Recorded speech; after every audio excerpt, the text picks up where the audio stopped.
Njeriu për të cilin Allahu e ndali diellin.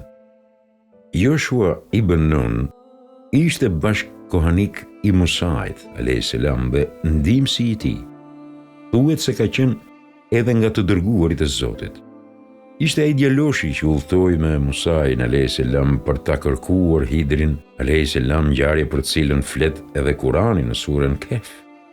Kujto, kur Musa i tha djaloshit që e shoqëronte: "Nuk do të pushoj së ecuri derisa të arrijë në vendin ku takohen dy detet, edhe nëse do të më duhet të udhtoj për shumë kohë."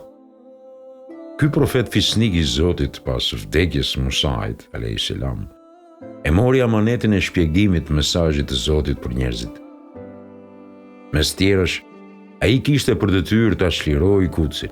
Ai dëshironte që në ushtrinë e tij të marrin pjesë vetëm ata njerëz të cilët ja kanë kthyer shpinën në dynjas dhe për të cilët qëllimi vetëm është kënaqësia e Allahut dhe lufta në rrugën e tij. 3 kategoritë të cilave u ndaloi shkuarjen në luftë. Ishin 3 kategori të Beni Izraelitëve të cilët ai u ndaloi shkuarjen në xhihad me të. Atyre që sa ishin martuar, ndërsa ende nuk ishin qëndruar me gratë e tyre vetëm, sepse të tillët me padurim do të pritnin të ktheheshin nga xhihadi për të kënaqur me gratë e tyre. Andaj xhihadi i tyre do të ishte për shkak të kënaqësive të kësaj bote. Grupi i dytë, të cilëve u ndaloi pjesëmarrjen në xhihad, ishin ata që sapo kishin filluar të ndërtojnë shtëpi, ndërsa ende nuk e kishin përfunduar.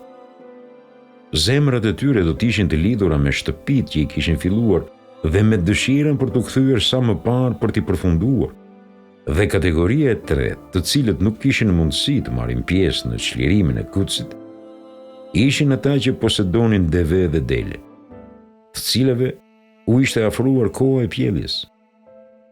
Ata gjatë xhihadit gjithmonë do të kishin ndërmend baktit dhe shtimin e tyre dhe do të kishin dëshirë të madhe që sa më parë të ktheheshin në shtëpi.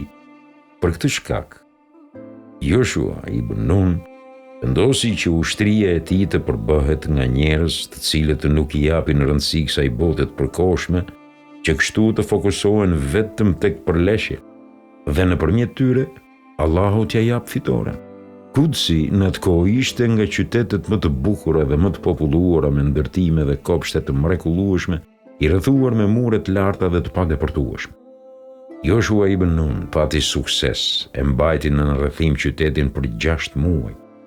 Mirë po një ditë e urdhëroi ushtrinë që të vorsulen dyerve të qytetit dhe të gjithë me zë të thonë tekbiret dhe Allahu do t'a jap fitoren.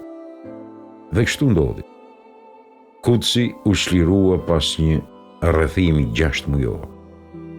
Kjo ndodhi ditën e xhuma pas ikindis dhe para se të perëndoi dielli. Joshua e luti Allahun e Madhërisëm të ndaloj perëndimin e diellit, sepse nesër vinte e shtuna kur e kishin të ndaluar luftën, ndërsa ai dëshironte që para se të perëndoi dielli i ditës së xhuma, të çliroj plotësisht Kudsin dhe të vendosë autoritetin e tij në të. Shikoi diellin i cili ishte duke perënduar dhe tha: "Ti dhe unë jemi krijesat e Allahut, të cilët janë në urdhrat e tij. Zoti im, ndaloje perëndimin e tij." Dhe Allahu i Madhërisëm ndaloi perëndimin e diellit derisa Joshua e çliroi plotësisht Kudsin. Ka thënë Muhamedi a.s. Dielli nuk është ndaluar për asnjë njeri tjetër përveç se për Joshua ibn Nunin, i cili e çliroi Beitul Maqdisin.